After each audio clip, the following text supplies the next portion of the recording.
Hi, this is Palmer coming to you with another trading lesson from optionspreadtrades.com. Today we're going to look at how to determine the trend in the stock markets. Okay, so the first thing we're going to look at is this is a chart of the S&P cash market. You could just as easily look at the futures market, but this is the cash market. Okay, it doesn't really make a difference. But anyway, this line right here. This is the 200-day moving average. Okay, so we're gonna zoom out a little bit here. This is the 200-day moving average. It doesn't matter. You can use an exponential moving average. You can use a simple moving average, a weighting moving average. It doesn't really matter. They're going to be a little bit different, but basically they're the same.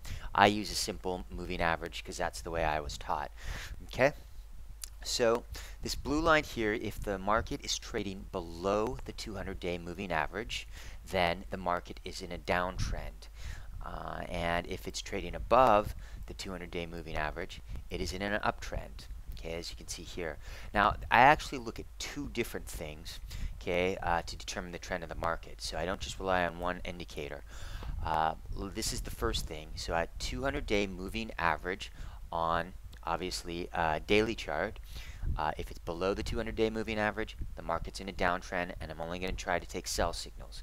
If the market is above the 200-day moving average, I'm going to try to take buy signals. Okay.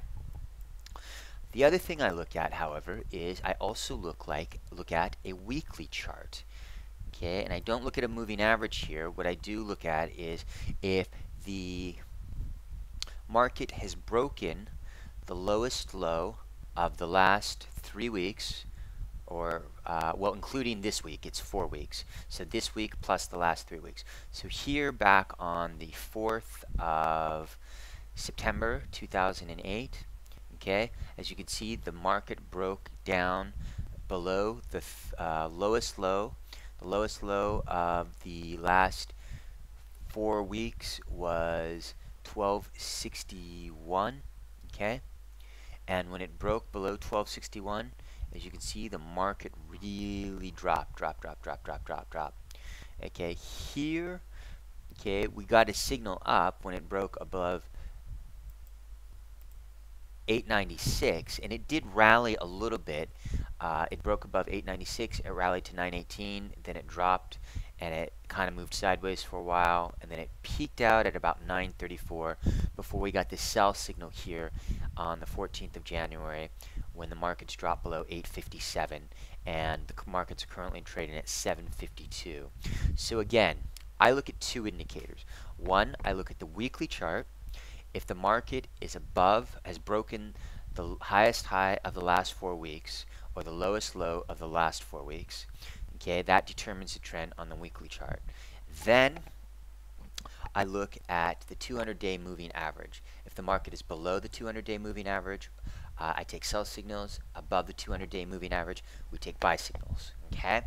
The reason I look at two things is I want them to confirm each other. If one's going up, the other's going down, we're probably going to have a sideways market. So I either want them to both be going down or both be going up. Okay, that is our lesson today for how to determine the trend in the stock market.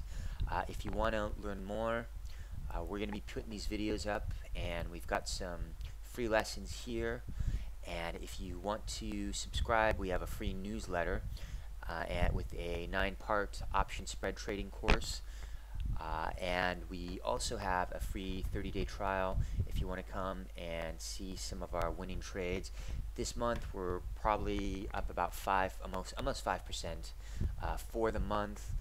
Overall, we're averaging about 6 to 7% a month. So we have steady, consistent gains and a 30-day free trial. So if you want to figure out how to get financially independent, please come visit us at www.optionspreadtrades.com. Thanks a lot, and happy trading.